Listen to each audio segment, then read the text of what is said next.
What is happening? Turbo Toys here, but you can call me Turbo, and today, holla holla player, because from the Attitude Era we are going to be making Teddy Long from when he debuted in WWE in 1998 as a referee.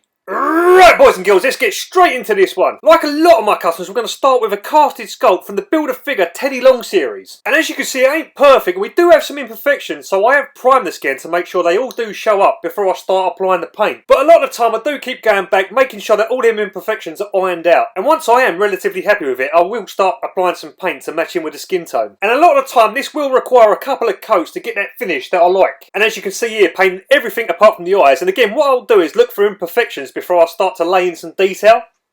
So then, using the official figure as a reference, I'll start to focus on facial details like the eyebrows, the pupils, and if the scanner has some facial hair, I'll focus on that as well. And also, what I like doing is adding a bit of detail to the lips and a bit of variation to the overall shading of the skin tone on the head sculpt. And moving on to the body, I have used these J&J security figures for the body choice of a referee before, so I know they worked out. And what it is, I'm using the suit jackets for another project, so I didn't want to kind of leave these figures redundant. And I'll be honest, they are great figures and they're very versatile, especially for past customs that I've made. And I made an Earl Hebner figure out of one of these guys, so like I said, I knew it would work for what I was trying to attempt.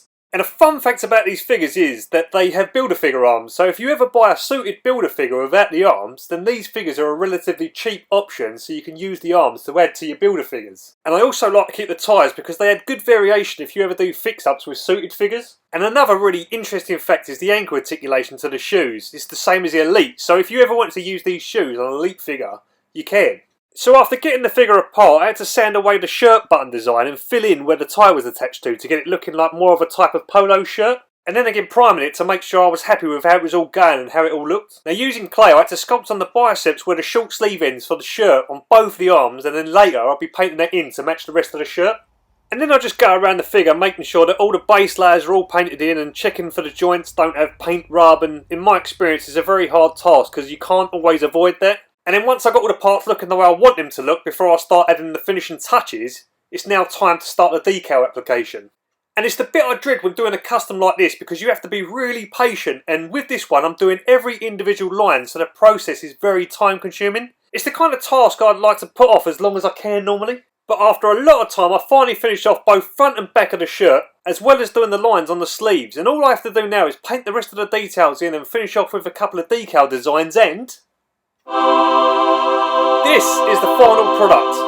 I love how this one turned out, and I was chatting to my friend Craig through this process and we spoke about how it would be cool to build a collection of referees almost the way people do army builds. Because with WWE not wanting to make referee figures due to them not wanting to pay out royalties for merchandise, customising them might be the only way you're going to get them. But my reasons for making a figure like this was, I like it when you see people do their pic feds or their figure photography and they just use any old figure for a ref. But imagine how good an Attitude Era shot would look like with an official Teddy Long figure. But like I said, some time ago I did make the Earl Hebner figure, but my plan is to definitely do a few more refs, but preferably with Elite articulation. And I have got a couple of recipe ideas that I'm waiting to try out, so be sure to subscribe to the channel so you'll never miss out on future custom videos just like this one. But taking nothing away from how this one looks, my original plan was to have a cloth shirt, but I decided that this was the look that I should go for. I really love how that head scan turned out. I think the eyes really pop in certain light, and I'm really happy with how all the shading turned out. Also, I made all the patches into the original WWF logos to fit in with the time, because I felt like if you had modern logos it wouldn't have the same vibe. And then after all this, you got yourself a referee who knows a thing or two about officiating tag team matches, player. What was good as well is he was on the May 7th episode of SmackDown. And I also think Teddy Long, who has been a manager as well as a general manager authority figure, would make some awesome customs for his time in professional wrestling. But I truly think that this was one of the best custom ideas for him. Now I did chat to a friend of mine on Instagram, Max Figures It Out, who also made one, so be sure to check him out. And I didn't want to let you all go without showing you the comparison between this referee Teddy and the Build-A-Figure Teddy Long. And we know that Mattel have already made a dangerous Danny Davis in the WrestleMania Build-A-Figure series, but I want to know, boys and girls, who would you like to see made into fig form? Personally, I'd like to see someone like Charles Robinson or Nick Patrick, even Mike Chioda. But as for custom referees, I'd love to see someone make a Red Shoes Uno or a Tiger Hattori. But I must go before he puts me in a tag team match featuring The Undertaker. But from myself and Teddy Long, let's go! going to do it for this one, players. So if you enjoyed this video of me showcasing how I do my customs, please give it a like, comment and holler at that subscribe button. If you want to check out more of my custom work, then be sure to check out the Instagram and the TikTok. All the links to the socials are in the description. And as always, I really appreciate you guys watching. But until that next video, I will see ya when I see ya. Play